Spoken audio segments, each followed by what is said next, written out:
আমাদের এই কলিযুগের আগে মানুষের ব্রেন এতটাই ভালো ছিল যে ভগবানের সেই জ্ঞানগুলো সমস্ত শাস্ত্র বেদ শুনে মনে রাখত, অর্থাৎ শ্রবণ শুনে মনে রাখতে পারে।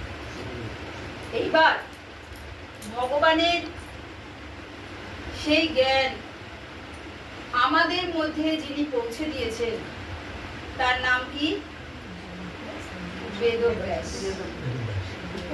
অর্থাৎ সেই ভগবানের যে জ্ঞান আমাদের মধ্যে যিনি পৌঁছে দিয়েছেন তিনি হচ্ছেন বেদব্যাস। বেদব্যাস শুধু আধ্যাত্মিক জ্ঞান আমাদের মধ্যে পৌঁছে দেননি, আজকে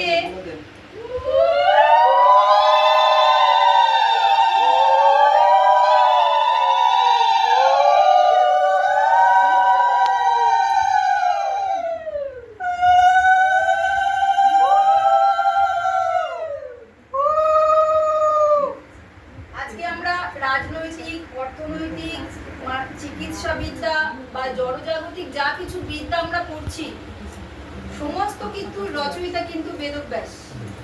শুধু আধ্যাত্মিক বেদ পুরাণ উপনিষদ নয়, সমস্ত কিছু আমরা জড়জাগতিক বা আধ্যাত্মিক যে জ্ঞান সেই জ্ঞানের গুরু হচ্ছে বেদব্যাস।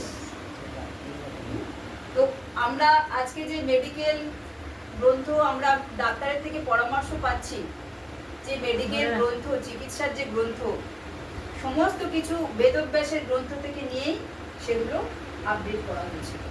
তো জাগতিক বলুন, আধ্যাত্মিক বলুন, সমস্ত কিছু গ্রন্থের যে রচয়িতা সেগুলো হচ্ছে বেদব্যাস রচনা করেছেন।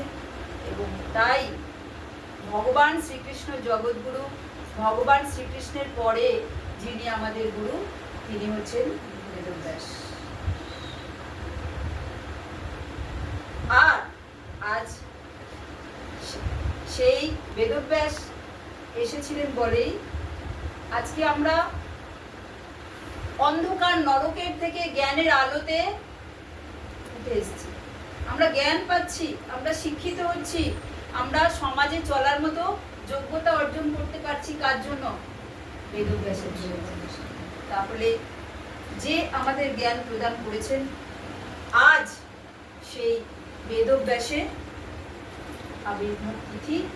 তাই তার আবির্ভাব তিথি উপলক্ষে, যেহেতু তিনি সমস্ত জ্ঞানের প্রদানকর্তা, রচয়িতা কর্তা, ভগবানের জ্ঞান আমাদের মধ্যে এনে দিয়েছেন, তাই তিনি হচ্ছেন আমাদের ভগবানের পরে তিনি হচ্ছেন আমাদের গুরুদেব। তাই ছিল বেদব্যাসের আবির্ভাব তিথি উপলক্ষে আজকে হলো গুরু পূর্ণিমা, আষাঢ় শুক্ল পক্ষের আজকে পূর্ণিমাকে বলা হয় গুরু পূর্ণিমা এবং ব্যাস পূর্ণিমা।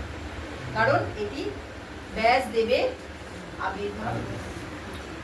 যাদের যেই ব্যাসদেবের কৃপায় আজকে আমরা জ্ঞানের আলোয় অন্ধকার জগৎ থেকে, অন্ধকার নরক থেকে জ্ঞানের আলোতে চক্ষু দান দিল যেই জন্মে জন্মে, তিনি আমাদের জ্ঞানের চক্ষু দাতা, চোখ খুলে দিয়েছেন। তাহলে তিনি আমাদের গুরুদেব। তাহলে কৃষ্ণ বন্দে জগৎগুরু, ভগবান জগৎগুরু, ভগবানের পরে বেদব্যাস আমাদের গুরুদেব। এইবার বেদব্যাস তো আমাদের কাছে গ্রন্থ যে রচনা করে গেছেন সেটা ছিল সংস্কৃতে। তো বেদব্যাস তো গুরুদেব, কিন্তু বেদব্যাসের পরে আমাদের বেদব্যাস যে রচনা করে গেছেন, কি রচনা করেছেন? প্রথমে বেদ,